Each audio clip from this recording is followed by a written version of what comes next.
Assalamu alaikum students. This is exercise 4.1. Now we are going to start question number 6. As you can see, question number 5 and question number 6, in both question statements are same, that perform indicated operations and simplify. So what is the meaning of indicated operations and what is the difference in both questions? That here we have fractions, two or more than two fractions are connected by the sign of addition or subtraction, and in question number 6 we have two or more than two fractions are connected by the sign of multiplication और division.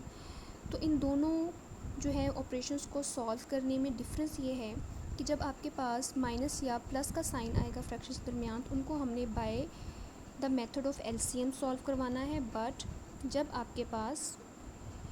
But when you have multiplication and division in between the fractions we can't take LCM. तो उसको solve करने का method थोड़ा सा different है, in fact easy है rather than LCM.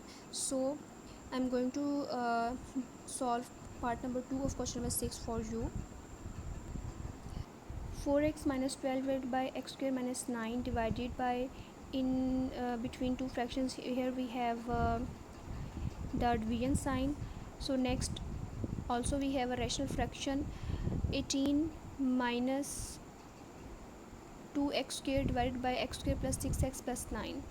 इन दोनों फ्रैक्शंस को हमने डिवीजन के साइन के साथ सॉल्व करवाना है. इस डिवीजन को साइन को सबसे पहले हमने चेंज करना है मल्टीप्लिकेशन में.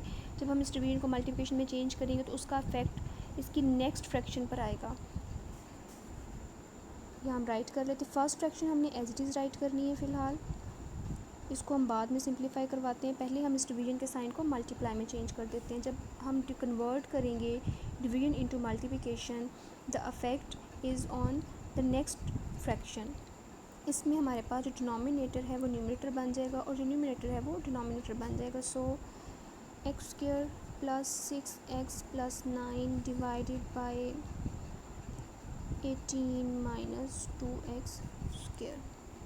What is the next? Now we simplify each denominator and numerator of these two fractions. So let's start from the first numerator of first fraction.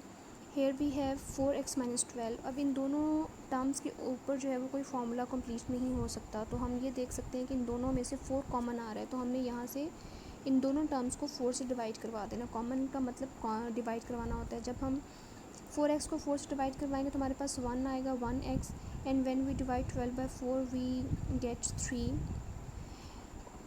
and now the term if denominator x square minus 9. यहाँ पे हमारे पास formula बन रहा है a square minus b square का.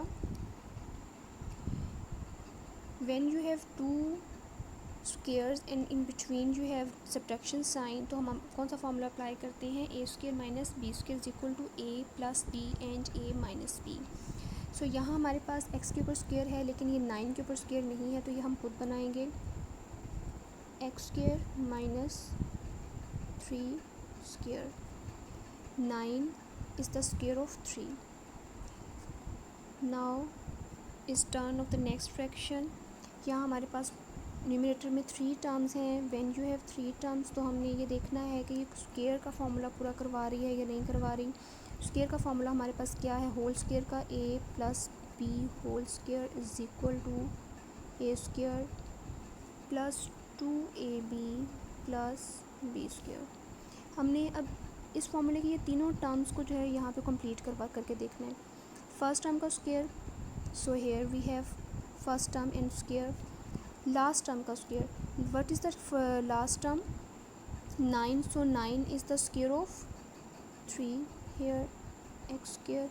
तो middle term हम कैसे बनाएंगे? 2 जो जैसे है वैसे ही आ जाएगा.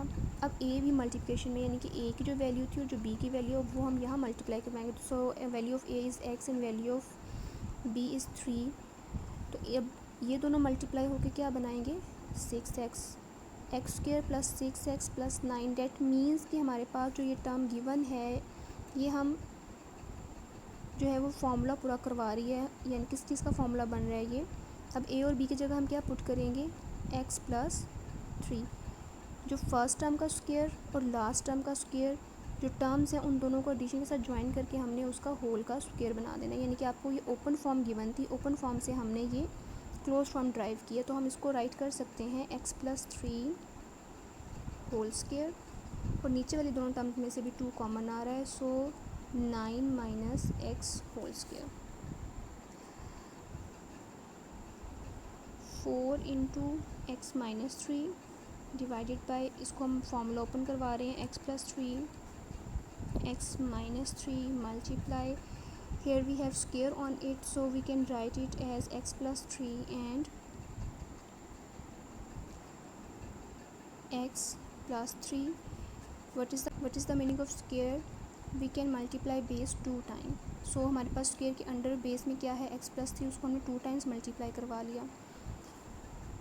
इसका जो डिनोमिनेटर है इसमें आप देखें हमारे पास यहाँ पे दोबारा से फॉर्मूला बन रहा है, यही वाली टर्म्स हैं x² और 9 यहाँ पर भी, लेकिन उनकी जस्ट जगह जो है वो चेंज है, लेकिन दरमियान में क्योंकि माइनस का साइन है तो हमने यहाँ पे भी वही वाला फॉर्मूला अप्लाई करना है जो हमने पीछे किया था। सो 9 किसका स्क्वायर बनता है? 3 का, 3, और x किसका स्क्वायर है? अपना x का ही स्क्वायर है, तो 3 - x एंड 3 + x, इसको हमने इसकी ओपन फॉर्म जो है वो ये बन रही है। अब हमने देखना है कि कौन कौन सी टर्म्स हैं जो आपस में कैंसिल हो सकती हैं। दरमियान में मल्टीप्लिकेशन की वजह से टर्म्स हम ऊपर नीचे भी कैंसिल करवा सकते हैं और क्रॉस में भी कैंसिल करवा सकते हैं, लेकिन आप जो टर्म्स हैं वो बराबर में कैंसिल नहीं करवा सकते। So let's start, x-3 with x-3, x+3 with x+3। अब ये x+3 है और ये 3 + x है, दोनों ही टर्म्स जो हैं एडिशन की हैं, ऑल्दो इनकी जगह चेंज है, लेकिन एडिशन में हमारे पास अगर जगह चेंज हो भी जाए तो उससे कोई इफ़ेक्ट नहीं आता एडिशन को। सो 2 विद 4, 2 × 2 = 4। अब हमारे पास मज़ीद ऐसी कोई टर्म नहीं है जो आपस में कैंसिल होती हो, तो हमारे पास यहाँ ऊपर बचा 2, वो हम राइट करेंगे, और नीचे वाली तमाम टर्म्स में से हमारे पास बचा है जी x3 - x। So this is your answer.